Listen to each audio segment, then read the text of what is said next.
You're listening to CFRN, the Christian Financial Radio Network. Good afternoon, traders, and welcome back to the CFRN E-mini Futures Cast. This is the daily broadcast of Indeterminate Length, where we discuss all things E-mini, along with some really big ideas on the finer points of trading gold, bonds, crude, sugar, the euro. Joining us today, Mr. Michael Borth. From our trading desk in Chicago, Mr. Burton Schlichter. Now, to get things started, let's go to our host and founder in Studio A, overlooking South Mountain, America's largest city park. Here's Dwayne.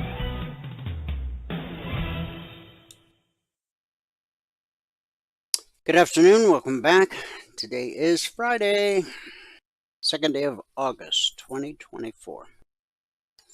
Thanks for joining us, whoever you are, wherever you are.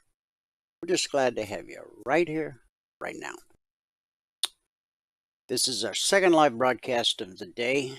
First live broadcast is private, members only, and those taking the 1-week free trial. If you haven't taken the 1-week free trial, when Michael comes on in a little bit, he will walk you through step by step how to take the trial. There's no credit card required. And you gain access when you take the trial, not just to the live trading room, but also every resource that's available to our passport holders. You have access to those for 5 consecutive trading days. Now, today is a Friday. If you sign up today, we'll go ahead and get your desktop set up, get your indicators indicating. You'll have the weekend to kind of get familiar with them. Some markets do trade over the weekend. And then your trial will officially start on Monday, and you'll have all next week, Monday through Friday. Again, there's no credit card required. We want you to have a clear head so that at the end of the 5 days, you can make a well-informed and intelligent decision as to whether or not trading is right for you. Now, when the live training room ends each day at 11:30 a.m. Eastern, we take a 30-minute break and come back for this broadcast, which is open to the public. That's everybody everywhere on planet Earth with an internet-connected device. There's a couple different ways to join this broadcast live. The best way, just go to mytradingiq.com. Scroll down to where it says Noon Broadcast. Click the link, fill out the 30-second registration form, and you're done. What will happen going forward is every trading day, about an hour before this broadcast starts, you'll get an email. In that email, there's a link. So at 12 noon Eastern, all you have to do is click the link in the email, and it'll automatically log you into our platform. Benefit of doing it that way, it gives you access to the question box so that you can ask questions and participate in the discussion. Of course, there will be days when you're out of the office, away from the desktop, but you might still want to join live. And there'll be days when you're just busy, can't join live, but you do want to get caught up later. You can do both of those via our YouTube app, or via our YouTube channel, I should say. And it's very easy to remember, youtube.com/CFRN.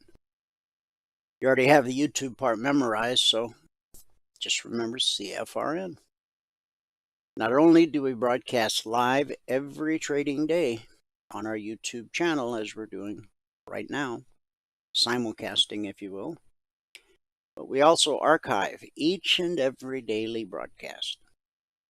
Currently, there are over 2,600 daily episodes archived for your educational and viewing pleasure. And if you're new to the world of CFRN, it's a great way to get to know who we really are. Not just today, not just this week. Thanks to the power of YouTube, you can see how we've evolved over the years. You scroll back 6 weeks, 6 months, 6 years, even more. Obviously, you're not going to watch them all. Just pick some days at random. Watch a little bit, fast forward a little bit, watch a little bit, jump to another day, week, month, year. Do the same thing. Obviously, the more recent episodes are going to be more relevant to what's happening right now in the world and in the markets. YouTube.com/CFRN. And while you're there, be sure to hit that subscribe button, the little bell, maybe a thumbs up. That helps us with the YouTube algorithm, helps more people find our channel, and it ensures that you're notified anytime that we go live outside of our normal schedule. Speaking of schedule, each day we start with the daily devotional, word of prayer, some market news, a recap of the Logic 247 alerts and the concierge trade alerts. Then about 12:50, Michael joins us for a recap of everything that happened this morning in the live training room. And then about 1 p.m., top of the hour, we'll go live on the TradingView platform, do some live trading for a half an hour. And then I'll come back. I'll finish the recap of the alerts if I haven't already. And I'll wrap things up with our good word for the day. So, our topic for the devotion this week has been putting on the whole armor of God. It's scripture in Ephesians that most believers are familiar with, but we've taken it piece by piece. On Monday, we talked about the belt of truth. Tuesday, the breastplate of righteousness. Wednesday, the shield of faith. Yesterday, the shoes of peace. And today, the helmet of salvation. Ephesians 6:17 says, "Take the helmet of salvation and the sword of the Spirit, which is the Word of God." When a soldier suits up for battle, the helmet is typically the last piece to go on, historically speaking. So as we've delved this week into the intricacies of the armor of God, today the helmet of salvation emerges as an especially crucial element, emphasizing the paramount role of safeguarding the mind in the spiritual battle. The overarching significance of this divine armor underscores the vital importance of each piece in the believer's readiness for the challenges that lie ahead. Now, as we just read in Ephesians 6:17, this provides the scriptural anchor for the helmet of salvation.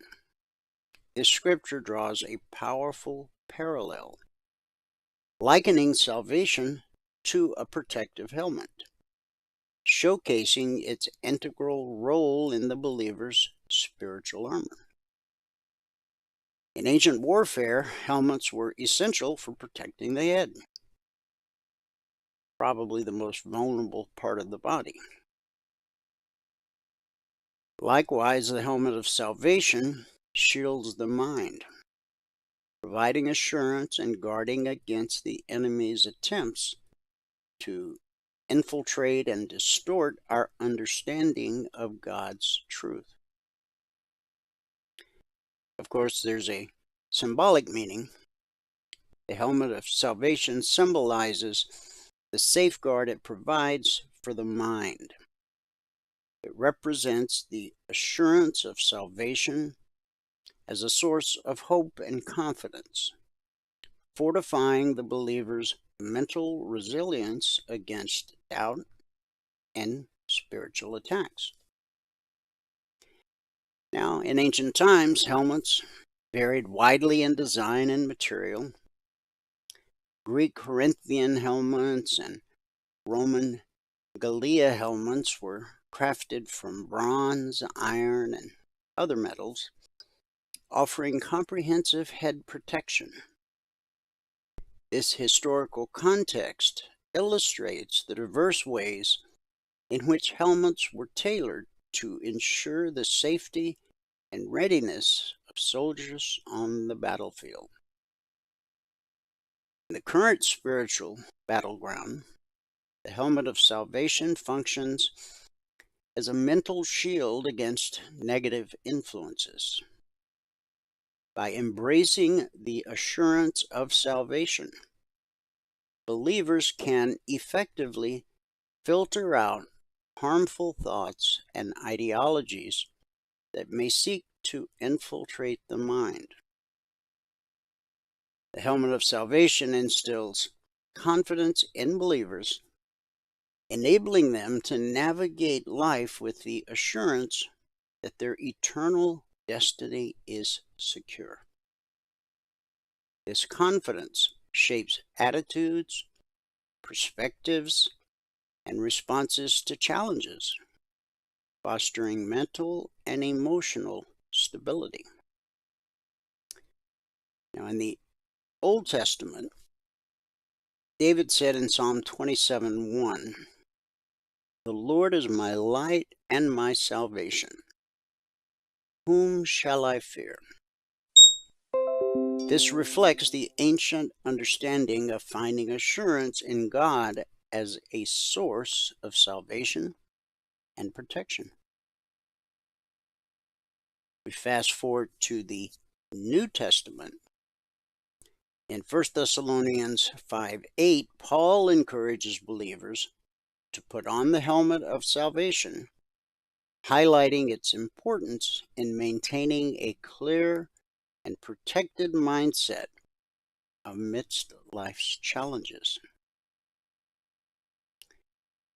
Now, those ancient helmets, such as the Corinthian and Gallia helmets, underscores the diversity of designs used to shield the head in various cultures. Regular reflection on the assurance of salvation helps believers guard their minds against doubt and negativity. The helmet of salvation empowers believers to face daily challenges confidently, knowing that their ultimate salvation is secure. By focusing on the hope and assurance of salvation, believers can cultivate positive thought patterns and resilience in the face of adversity. The helmet of salvation serves as a vital component in the armor of God, offering protection for the mind against the assaults of doubt and negativity. Grounded in both historical context and biblical significance, its practical applications resonate powerfully in the lives of believers today, reinforcing the importance of guarding the mind, the assurance of salvation. Join me in a word of prayer. Heavenly Father, come before you today with humble hearts, seeking your guidance and strength. As we meditate on Ephesians 6:17, we ask that you equip us with the helmet of salvation and the sword of the Spirit, which is your word. Lord, protect our minds with the assurance of salvation, guarding us against doubts and fears. Fill us with your Spirit, and let your word be our weapon against all forms of evil. Help us to stand firm in our faith and to proclaim your truth boldly wherever we go. It's in Jesus' name we believe and pray. And everybody said, amen. Amen and happy Friday. Everybody's been working for the weekend, and here it is. Boy,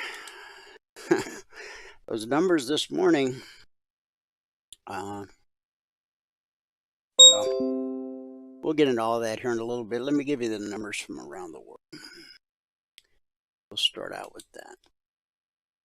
We'll start with the cash markets here in the U.S., or the indices as they're called. The Dow is down 786 points, almost 2%. The NASDAQ is down 437 points, 2.5%. S&P 500 is down 114 points, a little over 2%.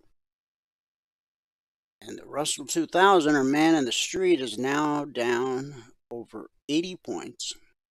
And that's it's well over 3.5%, almost 3.75%.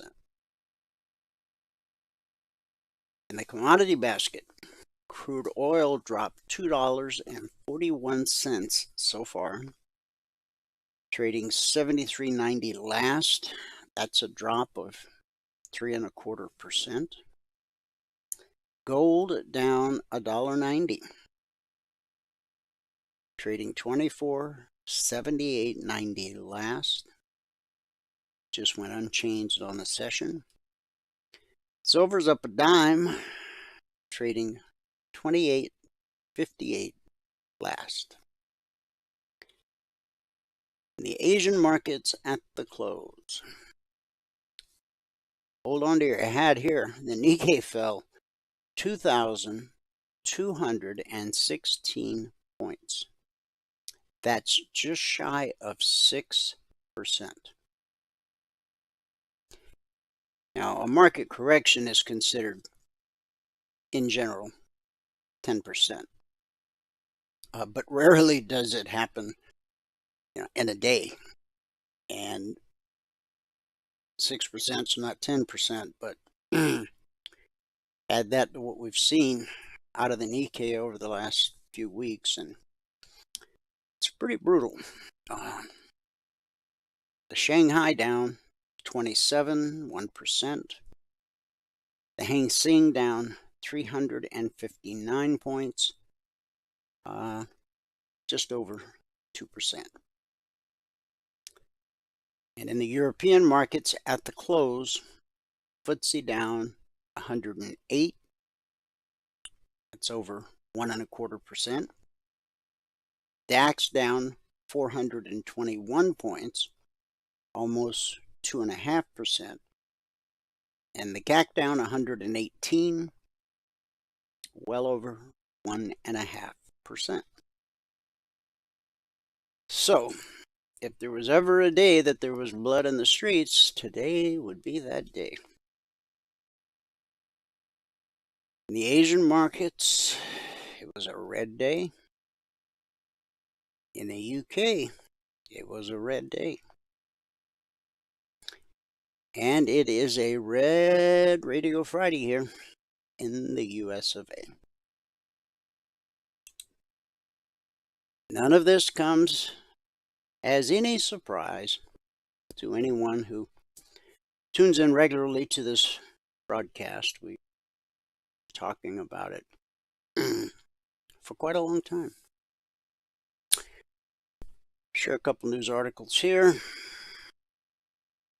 U.S. stocks tumbled across the board after the July jobs report showed more cooling in the labor market, fueling concerns the Federal Reserve's higher for longer interest rate stance might end in recession.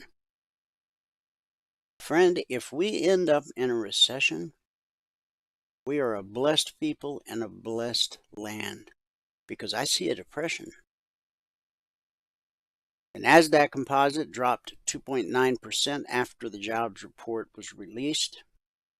That plunged the tech-heavy index into correction territory, more than 10% below its recent high in early July. The Dow slumped nearly 2.5%, or close to 1,000 points, as a flight from stocks accelerated. The S&P 500 initially fell 2.5%. Stocks kicked off August with a sell-off after a clutch of data yesterday showed cracks emerging in the U.S. economy, wiping out gains spurred by expectations for a September interest rate cut. Wall Street has been wondering whether the economic slowdown shown in recent data means the Federal Reserve has kept interest rates at historic highs for too long, risking a recession. The U.S. economy added fewer jobs than expected in July, while the unemployment rate unexpectedly rose to 4.3%, according to the Bureau of Labor Statistics non-farm payrolls report. Those additional signs of a slowdown in the labor market are likely to feed recession fears and rate cut expectations. Traders are pricing in 3 rate cuts this year: September, November, and December. And bets are on a 50 basis point reduction in September. The yield on the benchmark 10-year Treasury dived further below the 4% level after the labor market update, trading around 3.84%. The news for individual stocks was just as downbeat as the economic data, with chipmaker Intel bombshell earnings adding to the pressure on stocks amid questions about the payoff of AI investments for big tech. The chipmaker said it will slash jobs and suspend dividends after its sales forecast fell short and it missed on earnings. Intel shares sank over 25% in early trading, dragging on other chip stocks. Meanwhile, Amazon stock slid almost 10% on the heels of sales guidance that undershot Wall Street estimates. Apple shares were a relative winner, up 1% after the company beat on earnings, even as it reported a slide in iPhone sales. Figure that one out. So more on the jobs report. New signs of a cooling labor market are stoking fears that the Fed may have waited too long to start lowering interest rates. Could we get an emergency rate cut? Now, we've talked about that over the past week. This has not happened since the days of Ben Bernanke, the early days of Bernanke, when all of a sudden, out of the blue, you either get an interest rate hike or cut. In this case, I certainly hope it would be a cut. But the data from the Bureau of Labor Statistics that came out today showed the U.S. economy added 114,000 non-farm payroll jobs in July, but economists had expected there to be 175,000. Now, the difference between 175,000 and 114,000, well, that's quite a miss. The unemployment rate rose to 4.3%, its highest level since October of 2021. The new numbers reinforced concerns among some Fed watchers that the central bank should have decided at a meeting this week to lower rates for the first time in 4 years. You know, I was on that bandwagon, but while I hoped it would happen, I said it probably won't, and it didn't. The report is definitely going to raise concerns now that the Fed is behind the 8 ball. Fed Chair Jerome Powell said Wednesday that a cut in September was on the table as long as the data supported it, while acknowledging there was a discussion at this week's meeting about whether to move in July. Policymakers decided instead to keep rates at a 23-year high.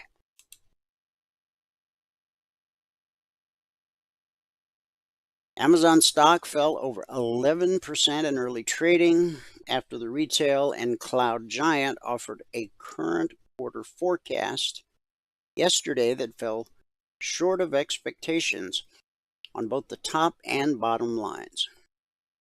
For the third quarter, the company guided sales to a range of $154 to $158 billion, compared to analyst forecasts for $158 billion. That data is from Bloomberg.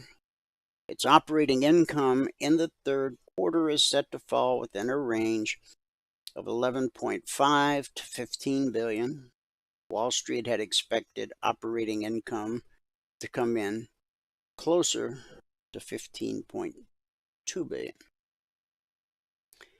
Now, the report wrapped a wave of big tech results that have flashed warnings that investors have limited patience for this massive AI spending that we've seen. Any weakness in the core business has tightened the scrutiny on Wall Street. Even as Amazon brought home earnings per share of $1.26, beating estimates of $1.04, and nearly doubling profits from the same period last year, investors were more focused on the report's weaknesses.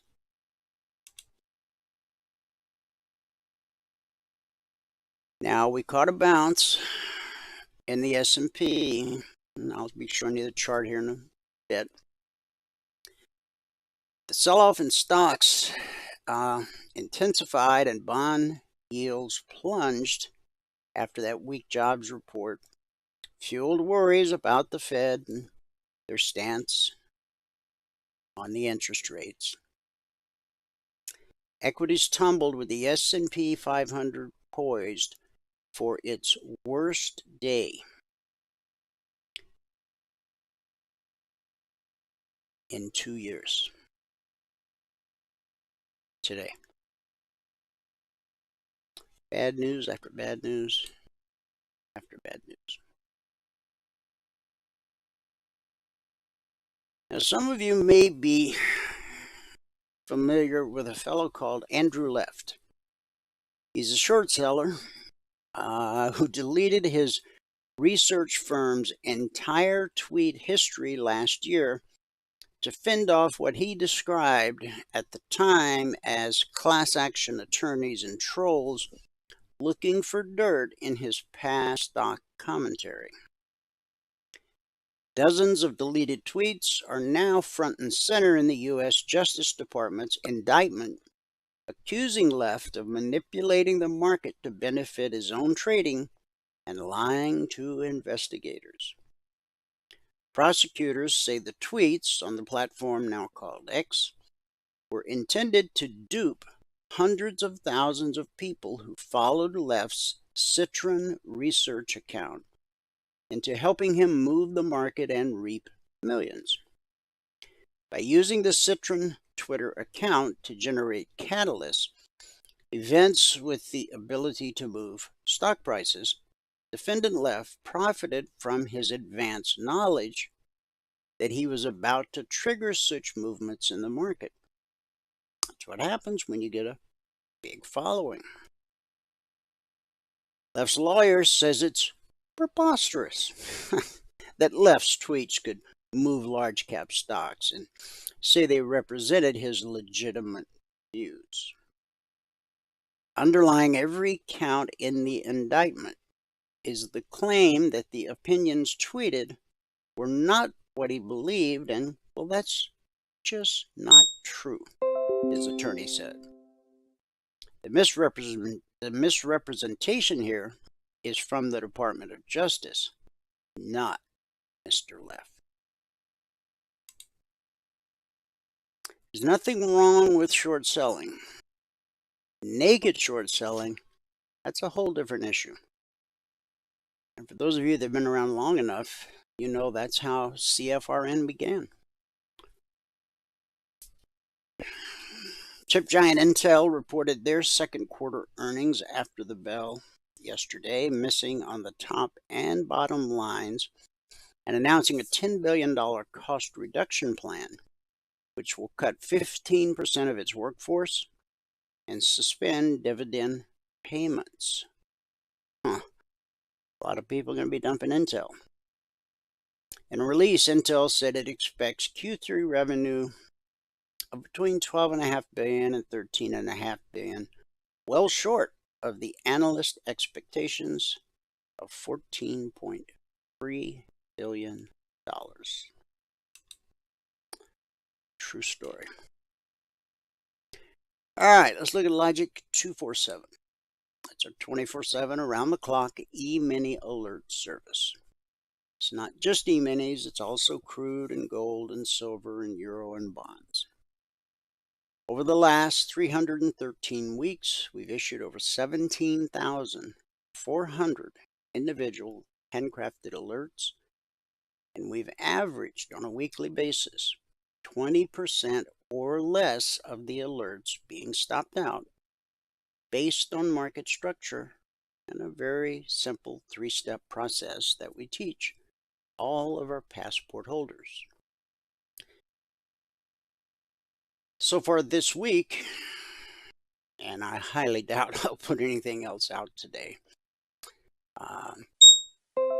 this recap is current as of 12 noon. Thank you for that, Valerie. Since the market opened Sunday night at 6 p.m. Eastern, we've issued a total of 96 alerts this week. 4 never triggered. Still waiting on the outcome of 7. That gave us 85 actionable alerts, of which 11, or 13%, would have been stopped out, again based on market structure, and that very simple process we teach all of our passport holders. Now, the purpose of the alerts is not so you can just trade the alerts and not have to worry about learning how to trade. It's one of the ways we teach you how to trade. Before we can teach you how to trade, you have to understand what the chart is telling you. When you began elementary school, the first thing the teachers have to teach you, if you don't already know, is how to read, so that they can teach you all the other subjects that you learn in school. Well, in the financial markets, when you're reading a chart, you're not reading words and sentences and paragraphs. You're looking at price action. You're looking at our indicators in our case. And we use the alerts, which have the logic alerts. They have an entry price, an initial target, additional targets, and a final trade to target. If you use the alerts as they're intended, you will learn how to spot the entry price, how to spot the targets or obstacles in your path, and you always know where the final trade to target is. It's a very important part of your education if you use it as it's intended. So This will probably be it for the week. 96 alerts, 11 stopped out, 13%. It's a pretty good week. I'm happy with it. Now,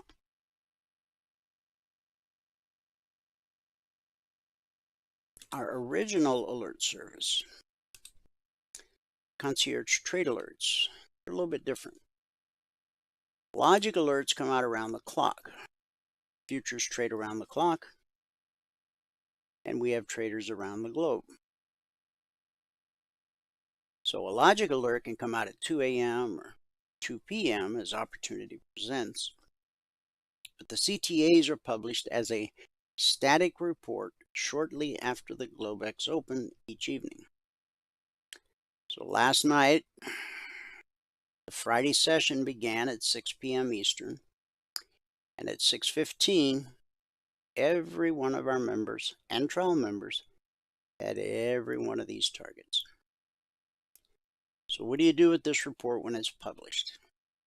Go to the 30-minute chart of the markets you actually trade. Make a note of where price is at the time the report is published. It'll always be between these two numbers. Then draw a line in the sand at the long target and a line in the sand at the short target. Those will serve as great visual cues to keep you on the right side of the street. Price gets above the 30-minute BBC, it's attempting to reach the long target. If price gets below the 30-minute BBC, it's attempting to reach the short target. Now, the BBC is simply the green line you see on all my charts. It stands for bull, bear, cross. When price crosses above the green line, we're bullish and anticipate higher prices. When price crosses below the green line, we're bearish and anticipate lower prices. All alerts, logic and concierge, are based on the 30-minute chart.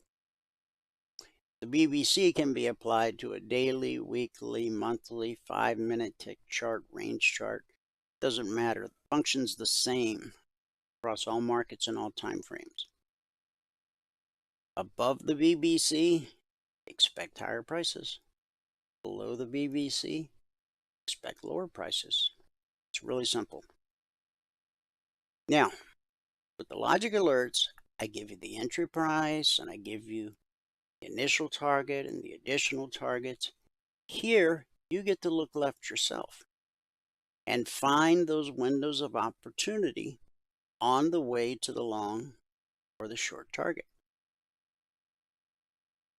Also, at this point, you're starting to really understand how price behaves at a weekly trading zone.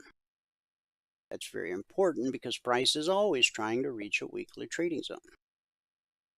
From the moment the markets open Sunday night till they close Friday afternoon, if price gets above the 30-minute BBC, it's trying to get to the zone above.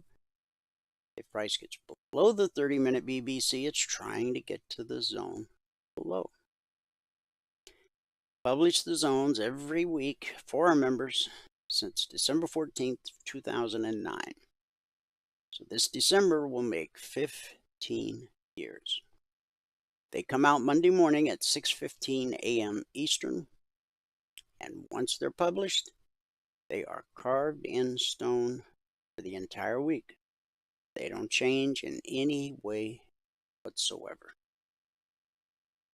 Once you fully understand how price behaves at and around a weekly zone, zones will become one of the most important tools in your trading toolbox.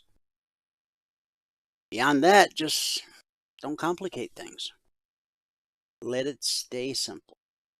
Trading's not easy, but it can be simple. As long as you know which way the wind is blowing, it's pretty simple to reach your goal today.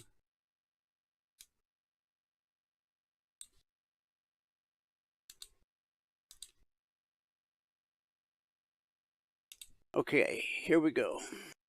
S&P 500, Emini futures, daily chart. Yesterday, we talked about how price had found support at 38% Fib retracement. Now that's from the low of April 19th to the all-time historic high of July 16th. When we dropped, first we had to get below the BBC. We hit the 24% Fib retracement, gave us a nice bounce. That's what we expect. Okay. Made it up to the 38% Fib extension, and then back down, and we found support the following day at the 38% Fib retracement. 1, 2, 3, 4, 5 out of 6 trading days, the market found support at the 38% Fib. And this was Fed day. And when you hit a Fib retracement, you expect, on a daily chart, you expect a nice bounce. This morning when we hit the 50% Fib retracement, now I know early in the year when I was talking about where I thought price would go, a lot of you were like, "Oh, come on, man. This thing's going to the moon." Well, maybe this is your version of the moon, I don't know. But I've talked and talked and talked, and where are we? Well, we spiked the 50% Fib retracement, and we found support.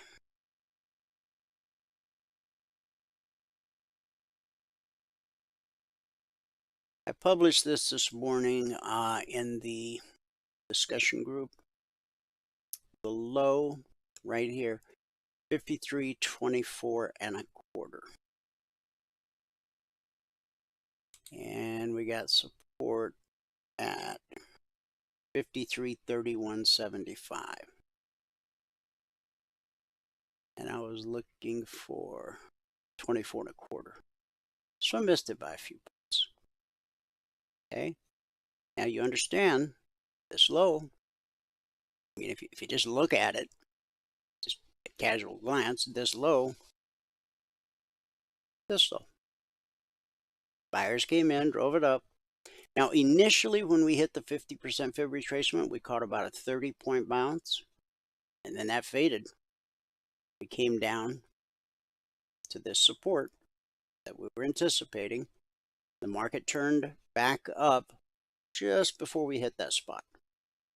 And now here we sit right atop the 50% Fib retracement. And on a daily chart, that's a big deal. It's important to understand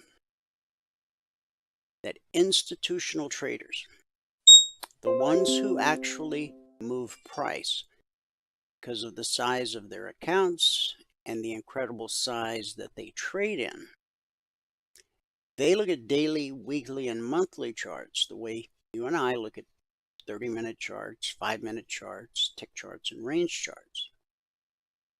So what I encourage you to do, no matter what you trade, whether it's futures or stocks or crypto or Forex or ETFs, spend 2 minutes with the daily chart before you drop to your smaller time frames and start trading. Kind of get an idea what the deep pockets are up to. I mean, you're literally looking over the shoulder of the deep pockets.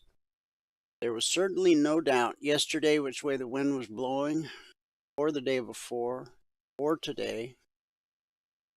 I mean, this is a tool that you can use, not necessarily to put on and take off trades, but you can know that there's potential resistance coming right here. You can gain so much information. You know where resistance is. After the high of the day, it's at the daily BBC, then the 24% Fib retracement, then the 24% Fib extension. This high right here, yesterday's high, 5,603/4. That's an important number. You should be aware of it, okay? Not that we're going to go back there today, but eventually we will, okay? Remember, the indices will always go higher over time. Yep, there's going to be routes like we're seeing now. But the way the indexes are put together, the S&P, the Dow, the Russell, the NQ, and others, the S&P is 500 large cap stocks. But if one of those companies gets sick, has bad earnings, whatever, gets in trouble, they will be asked to leave. They'll be taken out, and they'll be replaced with a different company, a very bullish stock, maybe one that just beat their earnings expectations. So there's a constant rotation in the indices. Now, you might go, gee, that kind of sounds like you're stacking the deck there. You sure that's kosher? Well, it's how the indexes were created, and that's why you can't go wrong if you have a long-term investment horizon. Just buy the indexes, buy an index fund, and feed it every week, and don't worry about price. Market's up, market's down. When the market's down, you get more bang for your buck. When the market's up, you get less bang. But the point is, it literally takes care of itself. I'm going to say it one more time. The indices will always go higher over time. That's how they're created. Even if this recession they're talking about comes, or the depression that I'm talking about comes, the market will eventually recover. After the 2000 dot-com mom, boy, the market almost got cut in half. Then along came the 2007 real estate crisis, and we had an even bigger sell-off then than we did at the dot-com bust. Look where we are today. We're a whole lot higher now after this big sell-off than we were back in 2007. So over time, it'll do fine. Now, if you have a smaller horizon, obviously you're going to have to be more aggressive, okay?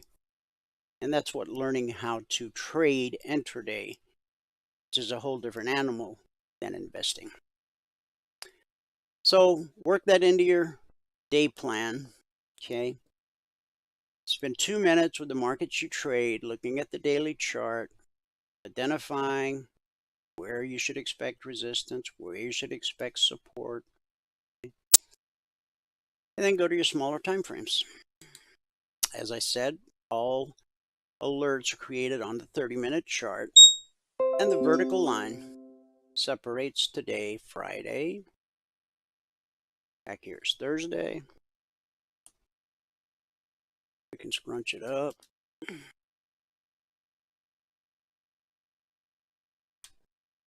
Okay.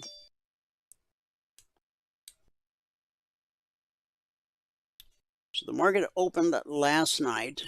We had blue and climbing, but we were below the weekly zone. When price drops to a zone, we expect support. When it rallies up to a zone, we look for resistance. When price finds a weekly zone, 70% of the time it will consolidate. When you slice through, it will often come back to the zone it sliced through, continue in the direction of the slice. And the pullback to the BBC, price always reverts to the mean. In our case, the mean is green, it's the BBC. Pullback holds more often than it doesn't. After this route here, you can see where the market found support. The weekly zone here is 5411/5412, support. Sent the market looking for resistance, which it found at red and falling. Back to support at the zone. Support sends you to resistance at the BBC. The pullback holds more often than not. Then we sliced through this zone. 70% of the time, you're going to get consolidation. 20% of the time, rejection. 10% of the time, the slice. This candle on the 30-minute chart sliced through that zone like it wasn't even there. But when it ran out of steam, it retraced back to the zone it sliced through and then continued in the direction of the slice. The black step line has crossed from the left side to the right side of red and falling. What does that tell us? That price will most likely retrace again, like it did here, to the BBC. Now, we're printing a red candle, and that would be a counter trend trade. Of the 17,400 plus alerts in the Logic 247 channel, every one of them is a trend trade, as defined by the 30-minute chart, price, and the BBC. If price is above, there's only long alerts. If price is below the BBC, only short alerts. So we'll take a look at this after Michael gives us a recap of what happened in the live training room this morning. We'll go through each and every one of those markets and do a complete recap. After Michael gives us a recap of what happened in the live training room, then we'll do some live trading on the TradingView platform. And then I'll be back, finish up, and wrap up the week with a good word for the day. Excellent. All right. Looks good. So, here we go. Good afternoon, everyone. Today is Friday, the 2nd day of August, 2024. Now, if you have not taken a free trial with us and you want to, go here to mytradingiq.com and click on this purple button right here. That is going to bring you to this registration page, which is all filled out for next week. All we ask for is your first name, your last name, your email, and your phone number. There are 5 multiple choice questions, and right here, give us your machine ID if you have one, and give us your TradingView login ID if you have one. Click on the register button, and you will be sent everything you need to get into the room in the morning, and you will also be sent, well, your indicators will be activated. All right, we'll be able to activate your indicators for you so you get them indicating on your charts. Now, today was a very volatile day and a very busy day. We had more trades today than we've had in over 2 years. And we had our best day probably than we've had in over 2 years too. I didn't actually check that number, but if you can read the spreadsheet, you have to read all the CFTC risk disclosures down at the bottom. Today is the 2nd day of August, 2024. We're up 144 ticks on the NQ. We're up 73 on the Russell. We're up 49 on the YM and 46 on the ES. That put us at $1,905 a contract this morning. So today, it took 3 minutes and 1 trade to get to $2,000, and we took a total of 43 trades so far today. Today. That's a lot of trades.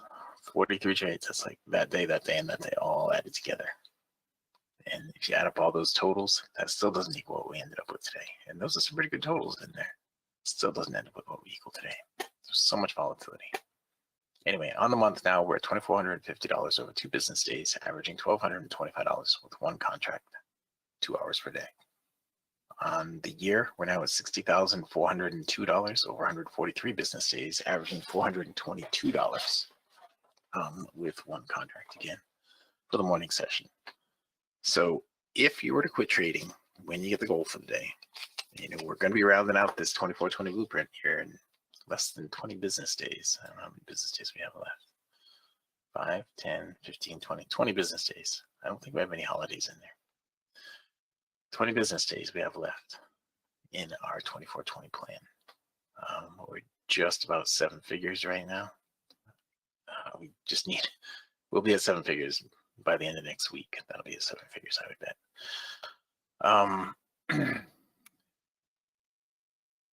Anyway, if you're doing the 24/20 business plan and you start out with 1 contract this year, you would now be at 8 contracts.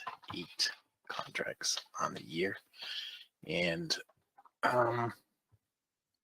yes, 8 contracts on the year. And you would be averaging $1,687 per hour. You would have had to work 46.5 hours so far this year. Quitting when you get the goal for the day, adding 1 contract a month, quitting when you get to $100 per contract. 46.5 hours so far this year, averaging $1,687 per hour. Did it with me at the beginning of last year, still be averaging the same 46.5 hours, working the same 46.5 hours this year, but you'd be averaging $6,928 per hour. Now, we're at 20 contracts right now, and there's going to be some changes when we're done with the 20 contract, when we're done with the 24/20 blueprint. All right, we're not going to keep going to 21, 22, 23, 24. There's going to be some changes when we're done with it, but they're all going to be changes for the good. So we want to have all this information we can go back and refer to, just to show you how well the 24/20 blueprint does work. All right, so let's get into the actual trades now. I had trades on everything. Let's start out with the NQ, okay, because that's the one that I shut off. All right, stopped doing after we got a few trades in it. The NQ was so wild this morning that we did trade on a 31 range.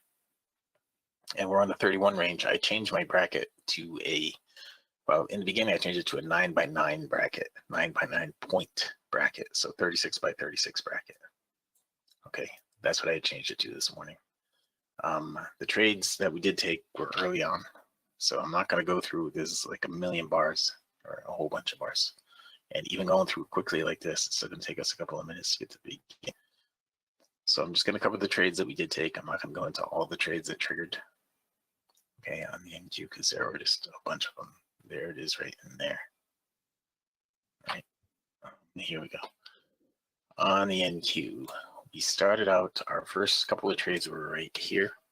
On the NQ, the first one, we picked up 36 ticks. The next one, we picked up another 36 ticks. That got us 72.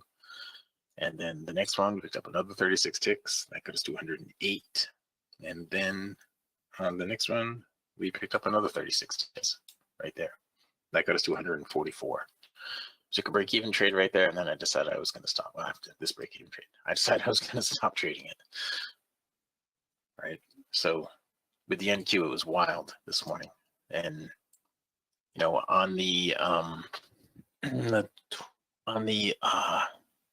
TV trades. Let me get the question box. I didn't see the question box. In the TV trades, if you're trading the micros, I was suggesting going to 100 range bar. The TV trades. I can show you what that looks like. It's right here, I believe, this one. 100 range bar with the TV trades. And in that case, your stop would have to be like 110 ticks, and your target would be like 100, 150 ticks. And it was getting it. It was getting it again and again and again today. Okay. Good stuff. Good stuff in there. Lots of volatility today. Lots of opportunity. So on the NQ, that was what we did in the morning. All right, we just did those trades in the morning, and then during the break, I can go over a few of the trades here during the break, I guess. This is on the 31 range again. Okay. So during the break, the stop on the 31 range would be about. Well, I was doing a 36x36 bracket, so I was using a 36 tick stop on it. Let's go here during the break. Began right here. This would have been the first trade. That would have given the 36. This would have been a stop out. This would have given the 36. This would have been a stop out. That would have been a stop out. So we're -1 at that point. Now we're back to break even.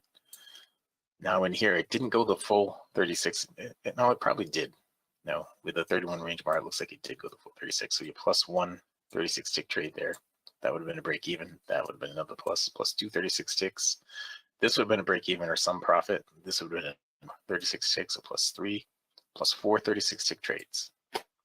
What did that come out to this one? 4 of them was 144 ticks. That was during the break. There was just a ton of opportunity today. Okay.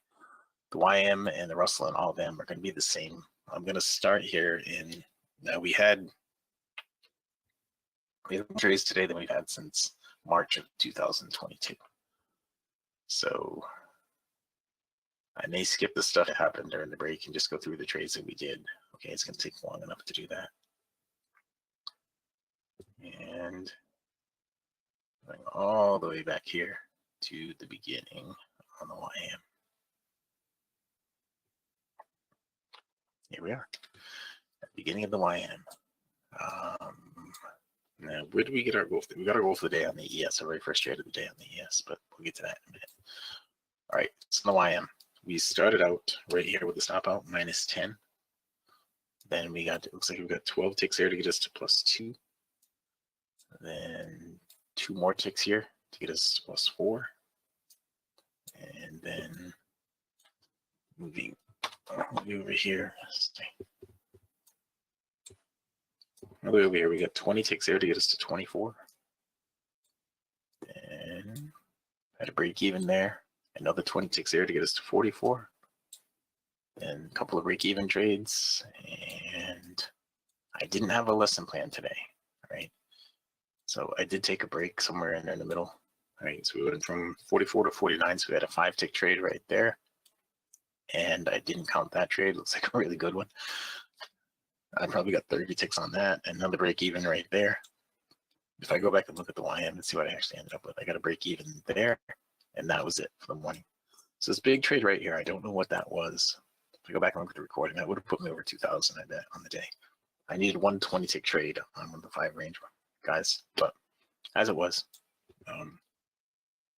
that was YM. We ended with a +49 that I recorded. I'm sure we had more than that though. The Russell, now the Russell we got all the way up to +34 at one point. I think, right? Yeah, +34. And then we got all the way back down to 4. And then we had a strong comeback. We had one trade where we went from 4 to 45, I think. So we had one huge trade in there. Going all the way back. Here we are. All right. So let's do this. We had a break even right there we started out with. Now, didn't know how volatile the markets were going to be right at the beginning. I might have let some of these things ride a little more if I didn't know how volatile it was going to be. But another break even right there that turned into a huge trade. Then we had this trade on the Russell. Picked up 30 ticks on that trade.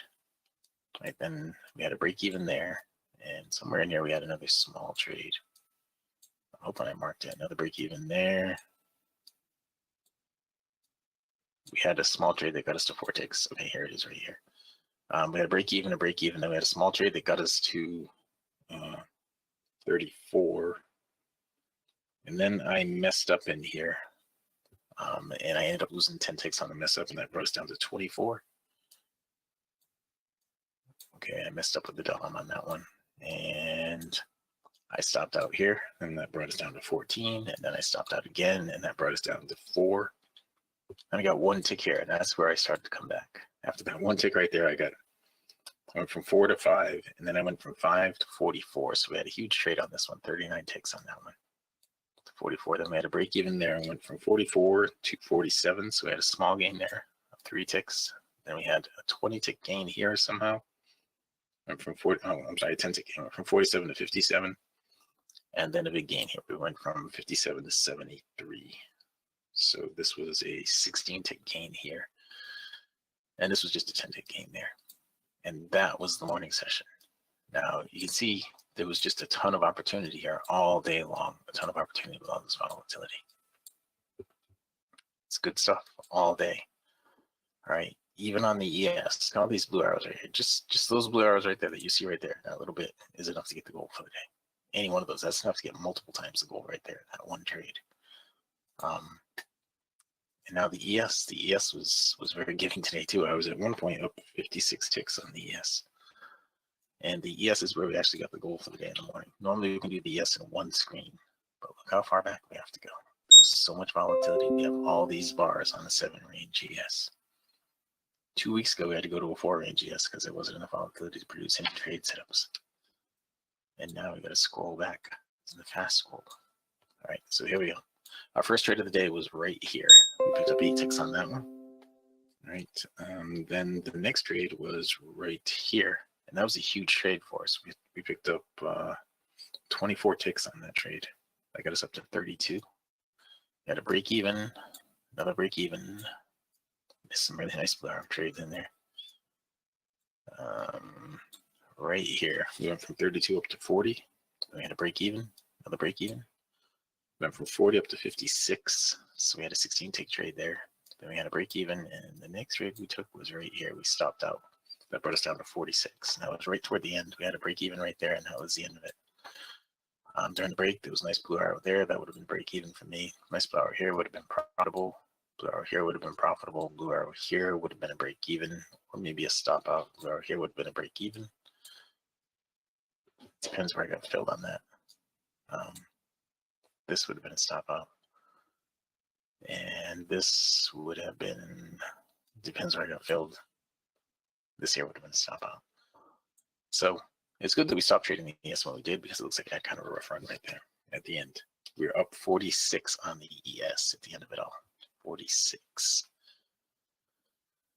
So that was a wild morning, really wild morning. Now, I want to take a minute to show you guys something. Let's just do it on the NQ, right? We'll just do it on the NQ. And I'll shut this off right now. And in here, I want to come in here and I want to show you guys something, right? Just leave the ribbon on there and get rid of the outer bands. Okay, get rid of the overbought arrows. Well, we'll get rid of all the arrows because the arrows signify coming out of the overbought and oversold. Get rid of the no trade zone, I'll get rid of the context. Okay. So in here, in the future, this is a 31 range. And what I was looking at today, now the 31 range, you got to have a pretty big stop on that. If the stop is too big on the 31 range, you can go to micros, right? What I was suggesting this morning is going to even a bigger range than the 31 range, right? You go to 100 range because it was so volatile. You go to 100 range. And in the future, if the ribbon is spread and you bounce off the ribbon and you come out of the overbought, you would have a trade set up. This is a 100 range bar right here. Okay, 100 range bar. You see this coming a mile at a time, right? In the future, this is where I see things going. Okay, simple stuff like this. Now you're not going to be doing this. Probably not going to be doing this with a regular NQ because you're not going to want to risk $500 for every trade. All right, but you can go to the micro. You can do 2 micros on this. Risk $100 for every trade. Right, risk $100, maybe $110. If you make this stop 105 ticks, risk $110 or $105. And look at the gains you have. I mean, this is on 100 range for today. Now, you wouldn't normally do 100 range because it probably wouldn't give you that many trades. But just look at the gains again and again and again. And every one of these gains, every one of these $100 wins right here is going to be $50 with 2 contracts on. Okay, it's going to be actually be $100. I'm sorry, it'll be $100 with 2 contracts on. It'll be $100 with 2 contracts on. So from here at 489.25. You know, we ran all the way up here to 595. That's over 400 ticks right there. Over 400 ticks with 2 micros on. That would give you a with 100 range bars, the stop loss would be like 110, Mike, because once you get into the trade, it's either going to work or it's not. All right. If it goes down deeper than the bar that got you into the trade, you're done. Now the profit target would be at least 100 ticks. I'd be looking for like 100, 150. And after you get like 30 ticks in profit with 100 range, or after you get like 30 ticks in profit, stop to break even, start locking stuff in. Okay. There's just so much less trading and equal opportunity if you do it this way. Right now, I've been saying, well, I mean, you'll be glad by the time the month is over and we actually do switch to this kind of thing, because I'm going to be talking about it a lot just to get you guys ready for it. But the stuff that we're doing in the room, that we've been doing in the room since I started the 24/20 blueprint, and even well before that, I want to finish the 24/20 blueprint doing that stuff. So we have the history of the 24/20 blueprint. So you can see what happens if you were to take just one of these consistently every day.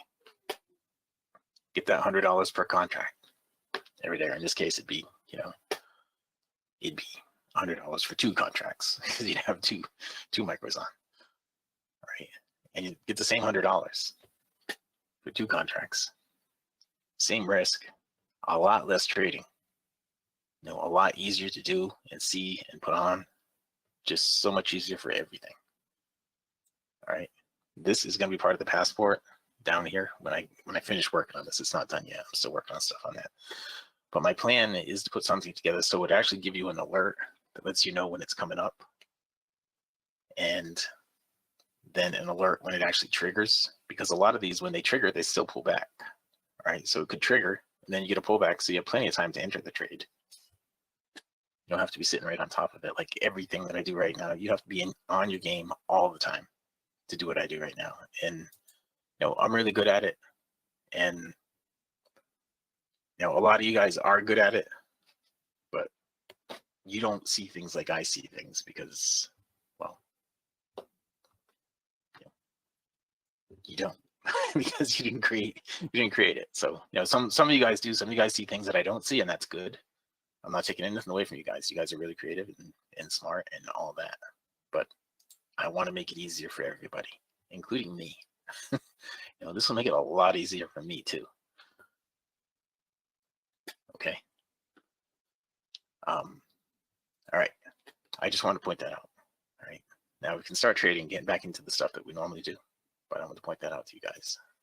And we don't have to do it on multiple markets. We can do it on whatever market is moving. And the stop, because we're going to be using range bars like we always do, the stop is going to be based upon the size of the range bar.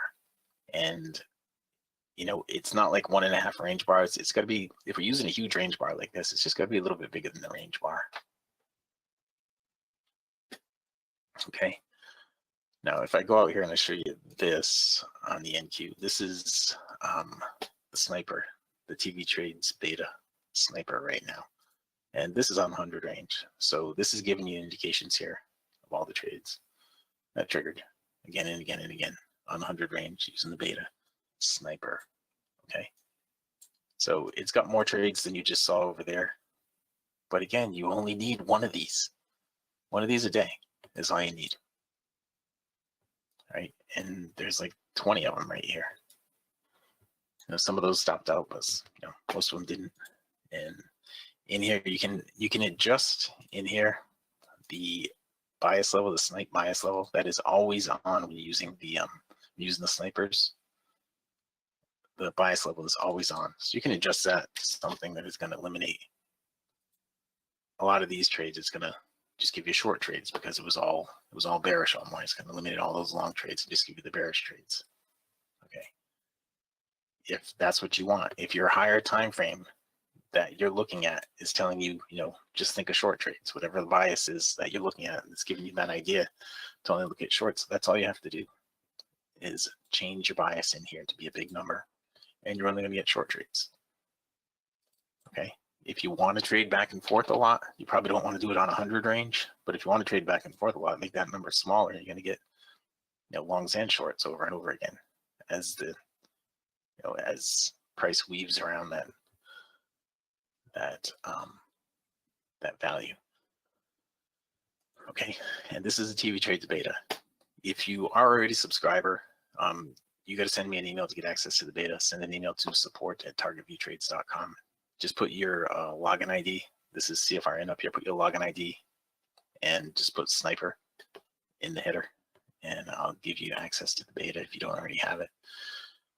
If you haven't taken the trial, go out to targetviewtrades.com, take the trial there for that. All right. But let's get back into just on this. Look at Bitcoin got smashed today. I wasn't expecting to see that. People are taking their money out of everything right now. All right, back here to the 4, and we're on 100 range here on the NQ. Now, I don't have my stop set up for 100 range, so I'm going to go back down to a 31 because I do have the stop set up for that. Okay.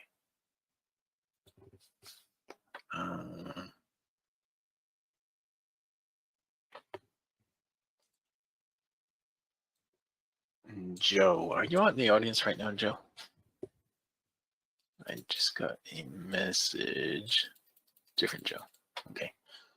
Anyway, the 31 just had this nice trade right here off the ribbon. Everything I was just telling you about, we just had that right there off the ribbon for 31, 40 ticks right there. That would have been, again, the goal for the day right there in a single trade. All right.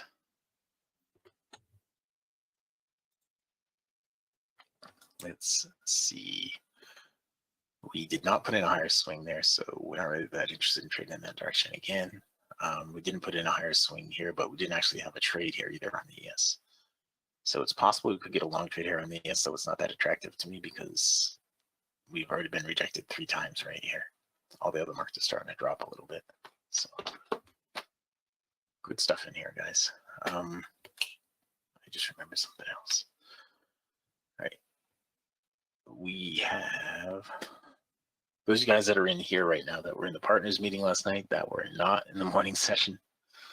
All that stuff I said about options last night, everything worked out the way that it should have if I would have done what I said last night, but I didn't.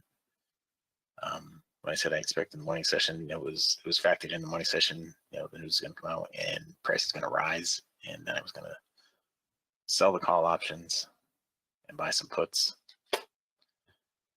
It did everything that I thought it was going to do, but I didn't do everything that I wanted to do or said I was going to do. I didn't do any of it. As a matter of fact, I still have the call options. So just letting you guys know.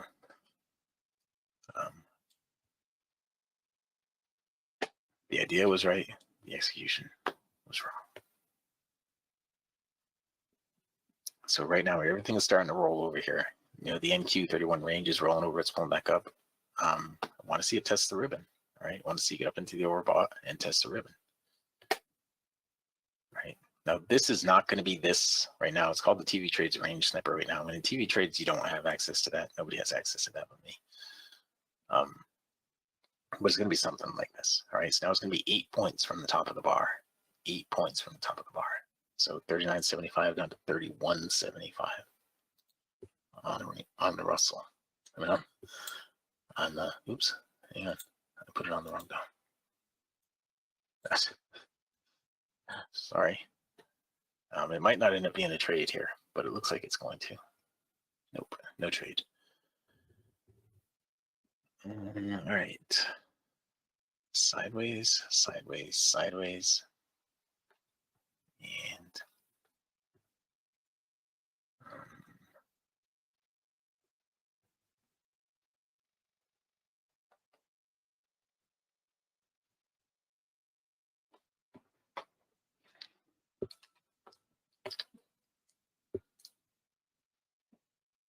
right, just completely flat right there.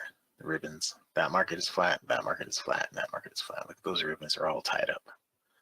The only one that's even spread out even a little bit is the Russell, and that's going to give an up close here and disqualify any kind of a trade there. Who do I use? I use Schwab. Used to be TD Ameritrade, Chris.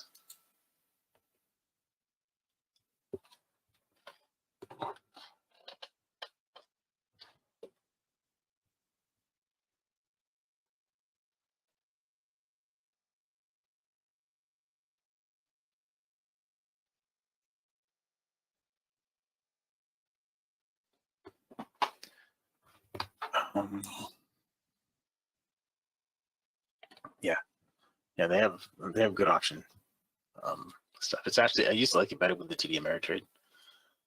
They switched it over a little bit more to the Schwab thing. Looking at the full chains was easier with TD Ameritrade the way they had it before, but it's still good.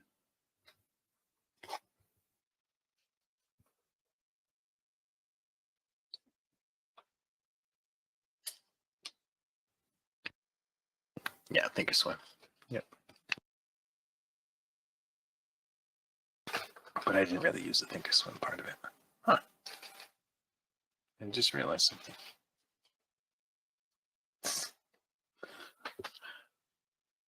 This drink I got in the styrofoam cup during the break. I was walking through the garage and I bumped into something and I just realized I put a hole in the cup. It's just a tiny hole, but it is leaking consistently. All right. Well, we'll get through these. We'll get through this session, and then I'll be able to fix that. It's okay. It's just a little tiny.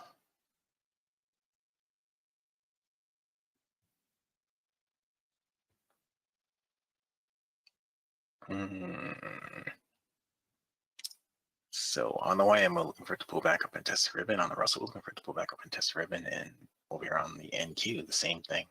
All right. So coming onto the overbought worked out just fine there and there and there. Every time we came onto the overbought, it worked out just fine on this 31 range. And this one right here should be no different. I don't know what my Russell Tom is though. Hey, my NQ down. There it is again. And well, I missed that opportunity because I couldn't find my Tom. Whatever. It'll happen again. You'll see. It'll happen again. We'll get another shot at it. Here it is. Found my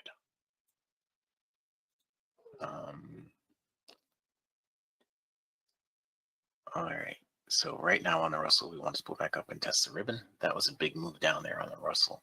We're in the overbought now on the Russell, so down close is going to give us a black arrow. A black arrow would be okay.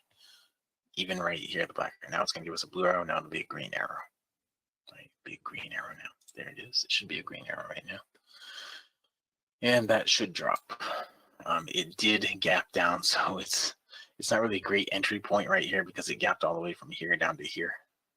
No, I don't know if it gapped down on every charting platform or just TradingView. Because TradingView, puts together range bars differently than the other platforms do. And I'm looking for a down close again over there on the NQ right now, is what I'm looking for over there. And we'll see if it happens. And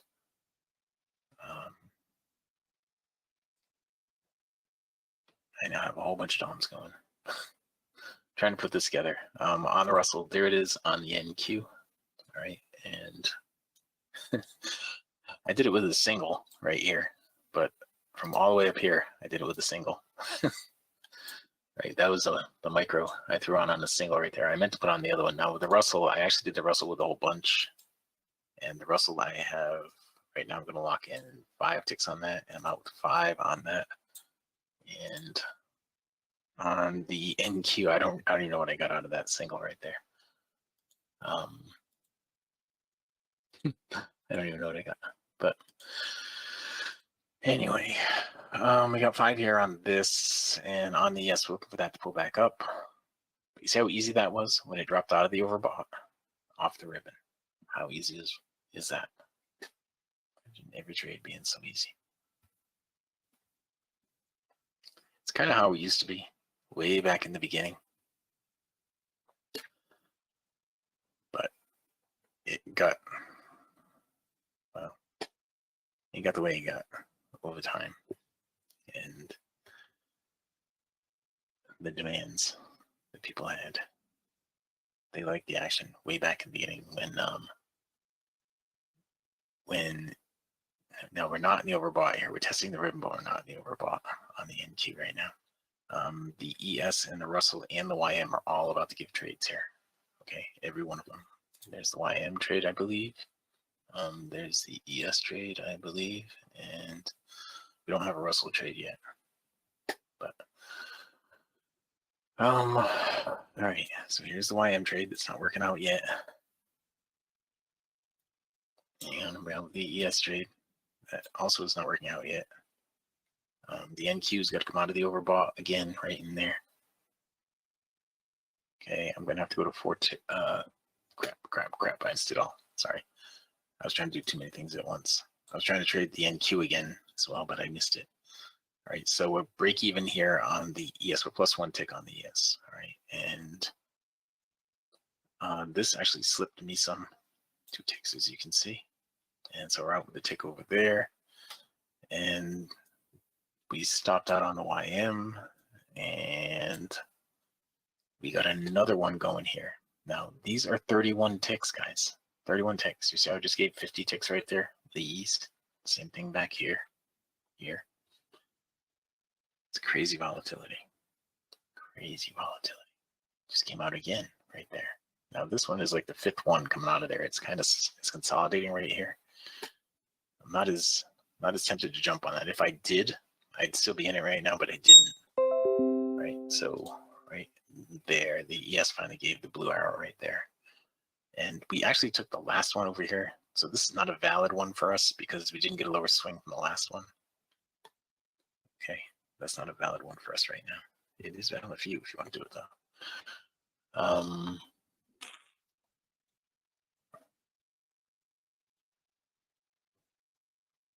So just in the trades that triggered here, just in the last few minutes on the NQ.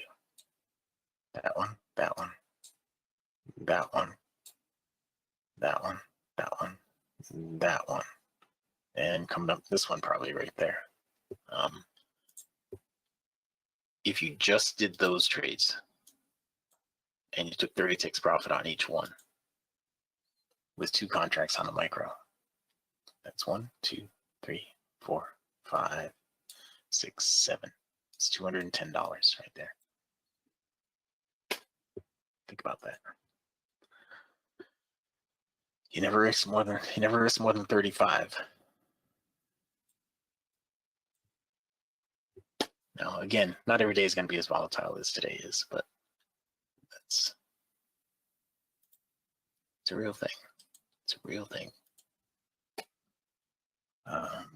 Right, it is now 127, and we're flat here, we're flat here, we're flat over here too. We didn't put in a lower swing after the last one. We actually didn't put in a lower swing after that one either. So as this changes around here, it might start to go a little bit bullish right here, in which case you would be looking for the pull out of the oversold. Okay. It's kind of flat. I'm not doing anything with it right now. And that's it, guys.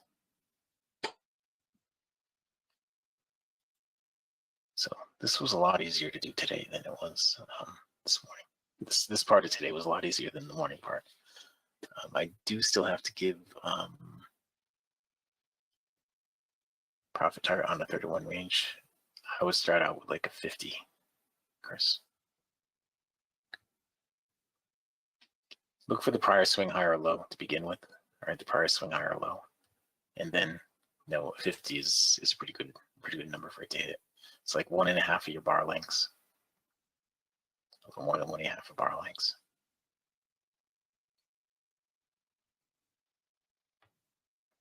Okay, so it's like a 35 by 50.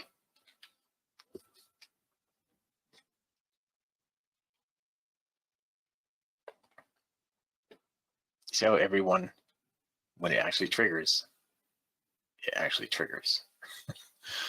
It doesn't pull back beyond the bar that triggered.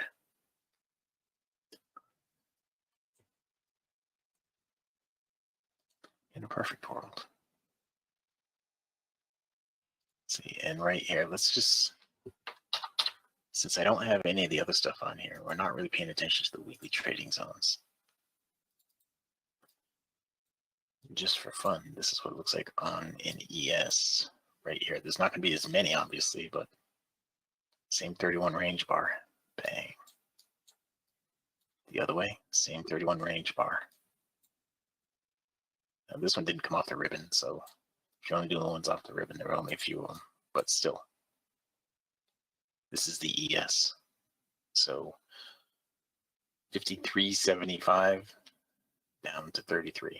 20 points right there. If you did one ES contract, that's $1,000.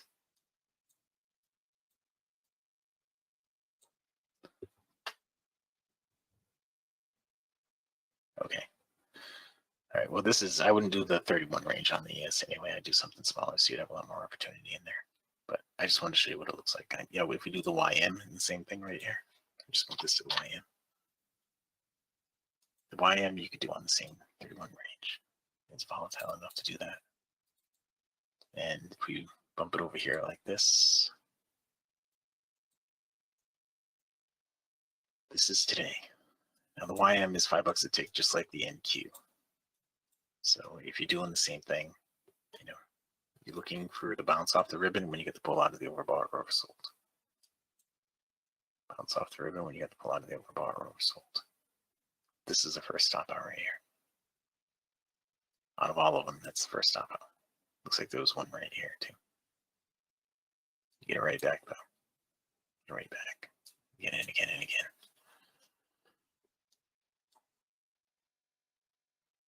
Going the other way. Again and again and again. So I'm going to finish the 24/20 blueprint this month. Okay, doing the normal stuff. But I want you guys to see this and maybe get a little bit excited about this because it's going to be good stuff for you. All right, we got the short right in there on the ES short. I did get that one. Here it is. All right, after 4 ticks in profit, that stop's going to break even. There it is at break even. And it just took me out of break even. Right. Oh, wow, I just realized what time it was. Okay, well, I got more meetings coming up here this afternoon, so I got to wrap this up. All right. So, guys, I am really going to wrap this up, and I will, what am I trying to do? This right here. All right. If you have not taken a free trial with us and you want to, go here to mytradingiq.com, click on the purple button right here. All right, when you click on that, there is no credit card required for the trial. Click on that to take the free trial. Get in there now. Get in there now before everything changes and prices start changing and all that stuff. No credit card is required for the trial. When you click on that, it's going to bring you to this registration page. On this page, all that we ask for is your name, your email, and your phone number. Down here at the bottom, if you have Ninja, give us your machine ID. If you have TradingView, give us your login ID. Right in here, we have 5 drop downs. Now, these are all multiple choice questions. They're easy for you to do. Right? A simple process to take the trial. It takes less than 30 seconds. Do that, right? Do that and get ready for all the good stuff that is going to be coming your way in the future. All right, that is it. With that, I can pass it back out to fabulous Phoenix, Arizona in Studio A, overlooking South Mountain, America's largest city park. Dwayne, if you are ready. Yep. Recap of the morning session. Today, it took 3 minutes and 1 trade to get to $2,000. Great job. Thank you. Great way to end the week.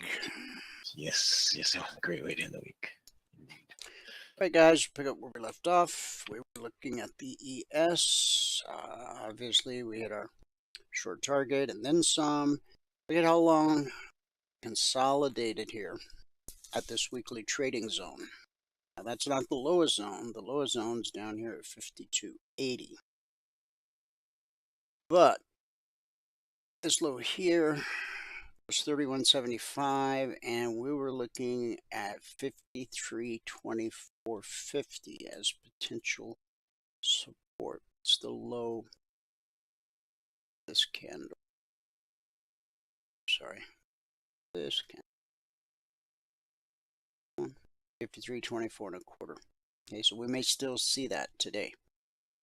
And obviously, your next major potential support below that would then be 53.09. The lowest weekly zone for the week is way down at 52.80. Okay. That would be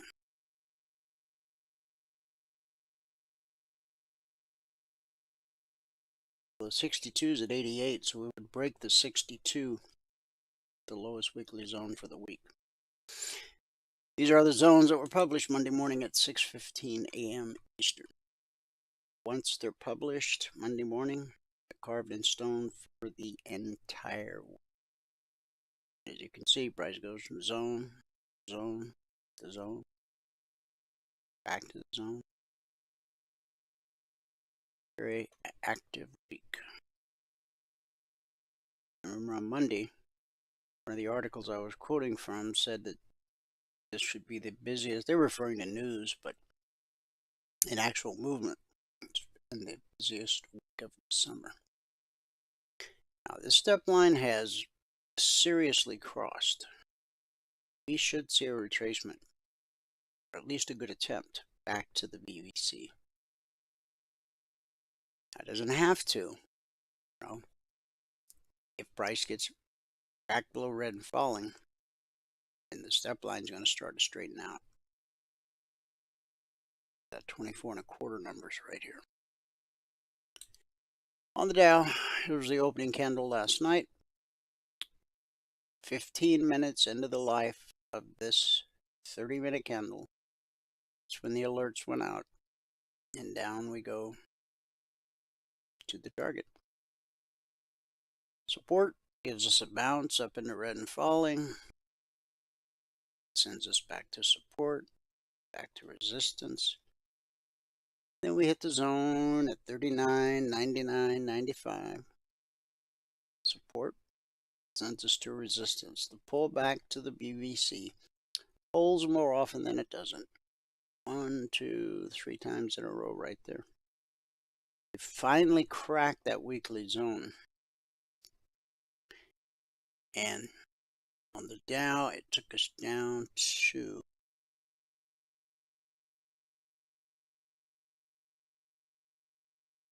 39,518. Okay, so we caught a bounce. Looking for a retracement. Market doesn't retrace. You've still got one more zone below. 38,860. You could get the retracement and then still get the. So the Russell. Here's where we opened last night. Sideways till we dropped below blue and climbing, turning it to red and falling. And we go right down to the target. Support sends us to resistance. Back to support, to resistance.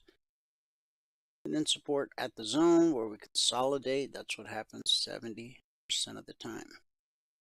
On the Russell, we are below the lowest weekly trading zone. And I suspect that we will close. Now, stop line is crossed, not pull back to the BVC. Is it possible that price could rally this afternoon and push us back up to the lowest weekly zone? Yeah, it's possible. But it doesn't look probable at this point. In Q, we hit the lowest zone of the week for the NQ, 18,396/97. That was published Monday morning at 6:15 a.m. Eastern. We opened last night. We hit the zone. We consolidated. Again, 70% of the time.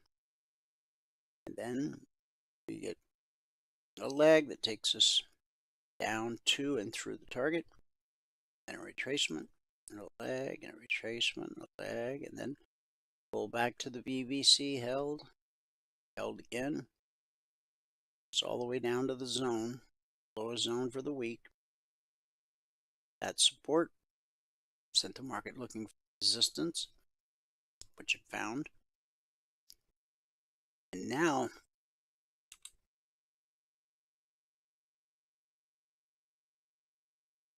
we could see a pull up, we could see another retracement to the BVC. Go back to the zone. Although, if you notice, the step line is starting to curl down. It doesn't change colors or anything. It's starting to curl down, so just took the trade from 46 to 36. That'd be enough to give you a goal for the day. If you went from 46 to 96,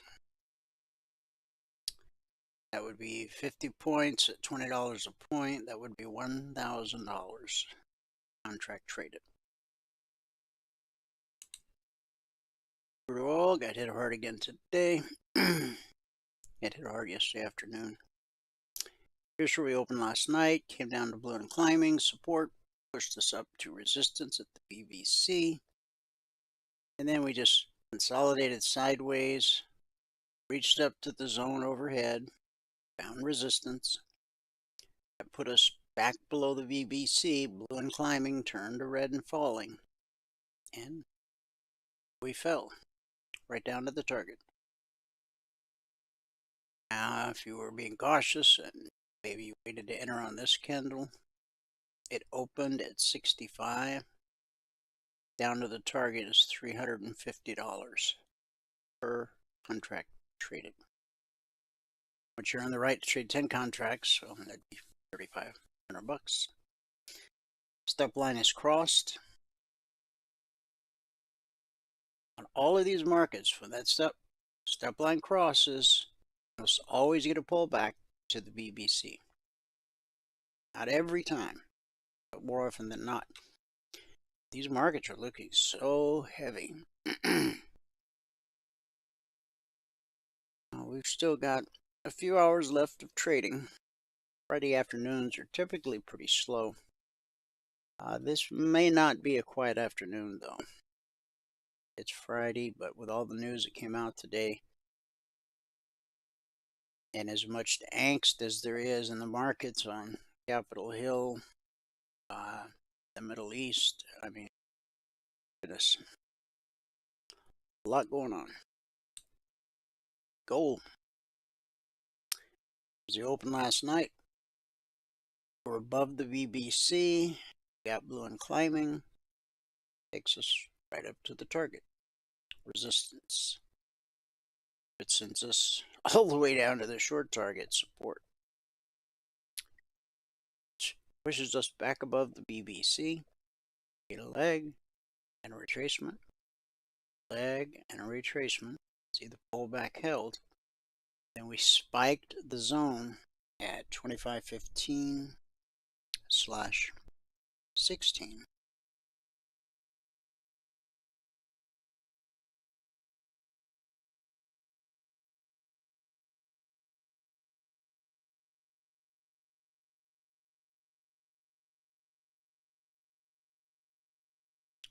Now, 2515, that is the highest weekly zone for the week on gold. These are all-time historic highs up here for gold. Yesterday, we hit an all-time historic high in gold. But we've given quite a bit of it back. So this is the second highest zone for the week on gold. Remember, we rolled to the Z contract this week. So we found resistance at the zone, found support at the zone. This bounce off the zone took us up right to the short target. Resistance, red and falling resistance. And the step line looks like it wants to cross. Now we're actually printing a green candle. So if this step line crosses, we very well could see a retracement back up to the BBC. As you can see, price always reverts to the mean, and the pullback holds more often than it doesn't. If all you did was wait for price to pull back to the BBC and then start to move higher, go long, or do the opposite on the short side, it doesn't have to be any more complicated than that. Silver opened below the BBC, traded below blue and climbing. We shot through the zone, took out the low of yesterday. We didn't quite make it down to the zone on this move, but we certainly hit the short target. Then we got above the BBC and in two candles, traded all the way up to the long target. Now it only takes 2 pennies to get your goal for the day in silver. Market found resistance at 29.14, which is the highest weekly trading zone this week for silver. Resistance sends the market looking for support, which it found at this zone, and that bounced us back up to red and falling resistance.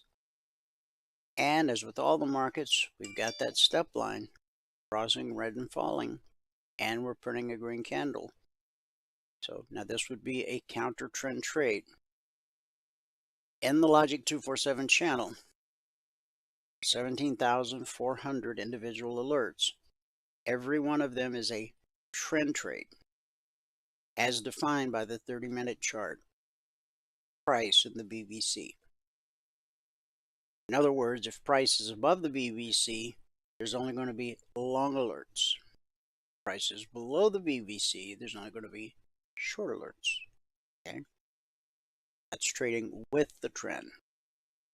Once you learn to trade with the trend, now, there's nothing wrong with counter trend trading. Some people consider that, maybe their specialty. Maybe that's their thing. I encourage you, learn to swim downstream before you start swimming upstream. But it's your trading business, so do what works for you. Okay, this is interesting. Last night, we opened at the lowest weekly trading zone for the euro. And yesterday, we dabbled below it a little bit. Then we caught a bullish cross right here at the zone. Got a leg, retracement, and then a leg that took us all the way to the target. And then at this zone, we consolidated. And then when that news came out at 8:30 this morning, on the euro, it had the opposite effect of what we've just seen in all the other markets. Ran us all the way up to the highest. We went from the lowest weekly zone to the highest weekly zone in one session. This is the open last night. Now we've got the step line crossing blue and climbing. So now we anticipate a retracement back to the BBC.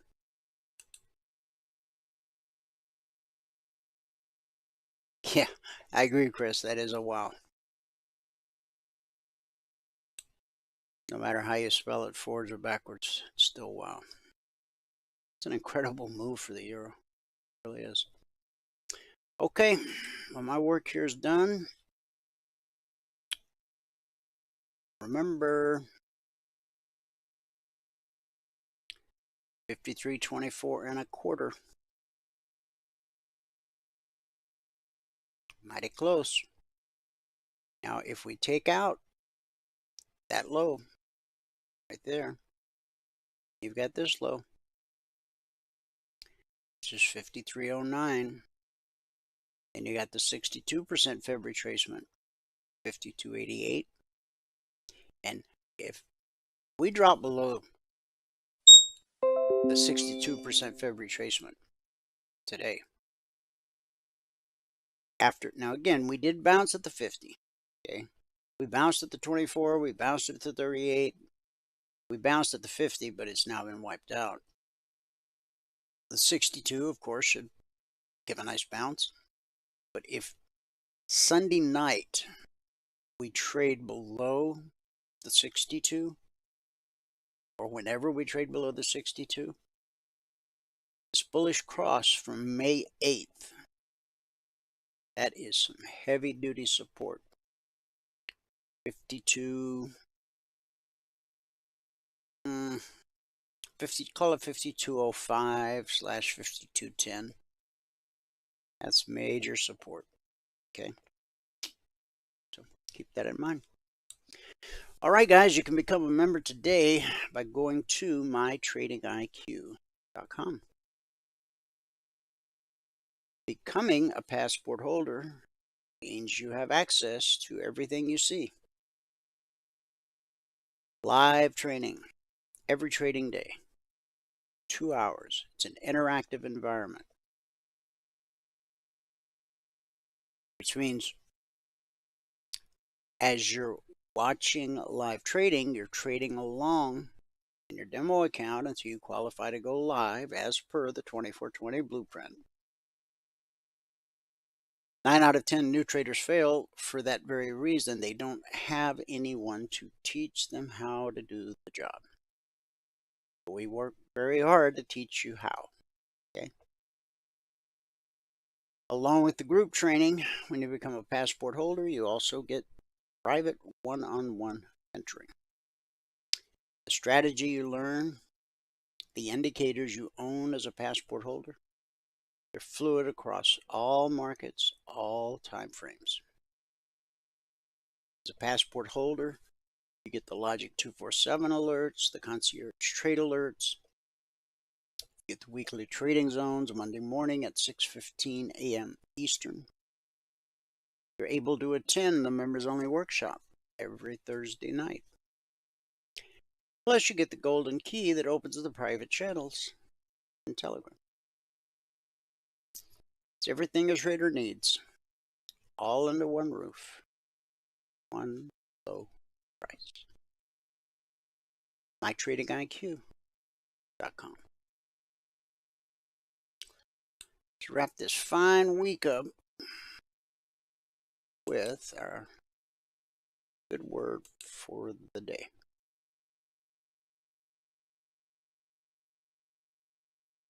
You're very welcome, Gordon. You're a reflector. Did you know that? 2 Corinthians 3:18. But we all with unveiled face, beholding as in a mirror the glory of the Lord. As the old saying goes, you become like the company you keep. Paul explains it this way.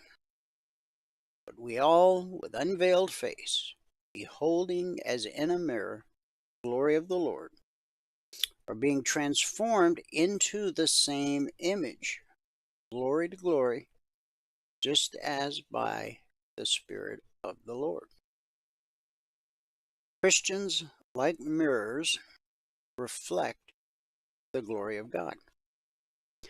The more you spend time in God's presence, the more you will reflect His likeness and carry His presence with you. What does beholding your face in a mirror mean? Well, it's more than just a quick glance. Behold means to study, stare at, contemplate. The Bible tells us that after Moses spent 40 days on a mountain in God's presence, the people of Israel couldn't bear to look at his face because it was suffused with the glory of God. In Exodus 34:29, it says, "And it came about when Moses was coming down from Mount Sinai, that Moses did not know that the skin of his face shone because of his speaking with him." What Moses beheld was what Moses became. The Bible says that whatever you do, do it all to the glory of God. 1 Corinthians 10:31. That means whatever you do, you're a reflector. In Matthew 5:16, Jesus said, "Let your light shine before others, that they may see your good deeds and glorify your Father in heaven." In other words, people should be able to look at you and see the God who lives within you. And that should be the case at home, at play, in the workplace, and anywhere else you happen to be. That's our good word for today. Go reflect. You are a reflector. Thanks so much for tuning in. Whoever you are, wherever you are, may God continue to richly bless you with His mercy, with His grace. And I'll see you at the bell.